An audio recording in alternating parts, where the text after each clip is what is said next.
જી મનરેગાનું જે કૌભાંડ છે એ કૌભાંડ અંગે આજે આપની સમક્ષ ઉપસ્થિત થયો છું.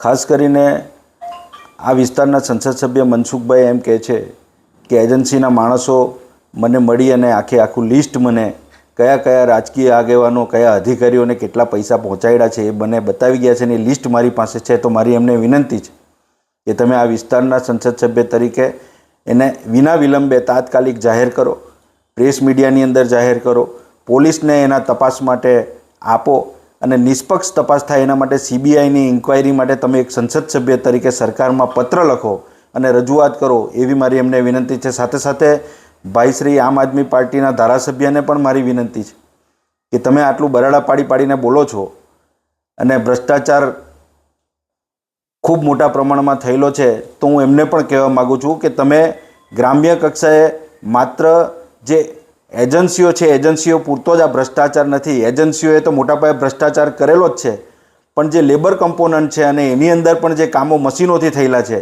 એ પણ તમારી જ પાર્ટીના મળતિયાઓએ કરેલા છે અને એની પણ તપાસ થાય તો ચોક્કસ આ જે ભ્રષ્ટાચારનો વ્યાપ જે વધેલો છે અને કરોડો રૂપિયાનો ભ્રષ્ટાચાર છે એ ઉજાગર થશે. અત્યારે આની અંદર મોટા માથાઓ સંડોવાયેલા છે. પંચાયત મંત્રી ખુદ આની અંદર ખરડાયેલા છે, એમના પુત્રો જેલમાં છે.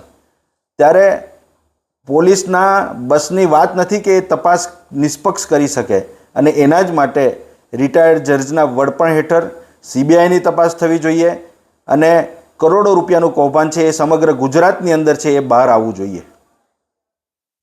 શરૂઆતની તપાસમાં કોંગ્રેસના જ એક નેતાનું નામ ખુલ્યું, ભરૂચભાઈને એમ હાલ જેલમાં છે, એ વિશે શું કહેશો? કોંગ્રેસ પાર્ટી કોઈ એક્શન લેશે એમના પર? ભરૂચની જે એફઆઈઆર થઈ છે એની અંદર મેં અગાઉ કીધું એમ કે કોઈ પણ પાર્ટીના હોય, આરોપી ગુનેગાર હોય એને સખતમાં સખત સજા થવી જોઈએ. આ ગરીબોના પૈસા છે, પણ આ તપાસ ભરૂચની જે છે એ પણ અટકી ગયેલી છે. એસપી અને અહીંયાના સ્થાનિક ભાજપના આગેવાનોના કેવા ગરોબોવાળા સંબંધ છે એ બધાની નજર સમક્ષ છે, સામાજિક પ્રસંગોમાં પણ જોયું છે અને એટલા જ માટે હું કહું છું કે આ તપાસ જે છે આગળ વધવાની નથી. અગાઉ પણ મેં કીધું કે આ તપાસ પોલીસ કરી રહેલી છે અને પોલીસની તપાસ નિષ્પક્ષ થવાની નથી.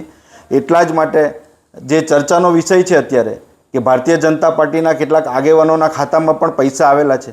મને તો ત્યાં સુધી કોઈ એકે કીધું છે કે આ વિસ્તારના ભરૂચ જિલ્લાના જે ધારાસભ્યો છે એ ધારાસભ્યશ્રીઓના પૈસા આ ખાતામાં આવ્યા છે અને એના કારણે આ જે સમગ્ર પ્રકરણ છે એના ઉપર પડદો પોલીસે પાડી દીધો છે અને પોલીસ તપાસ આગળ વધારવા માગતી નથી.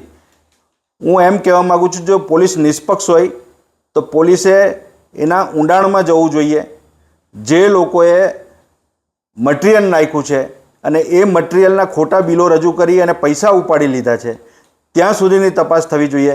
કારણ કે આ રોયલ્ટીનું મટીરિયલ છે અને રોયલ્ટીવાળું મટીરિયલ એ જીપીએસ સિસ્ટમથી ટ્રેક થયેલું હોય વાહન હાથે એ ખરેખર ત્યાં પહોંચ્યું છે કે કેમ એ પણ ખાણ ખનિજ વિભાગમાંથી એના રિપોર્ટ મંગાવવામાં આવે તો ચોક્કસપણે આ કૌભાંડ જે છે એ ઉજાગર થશે.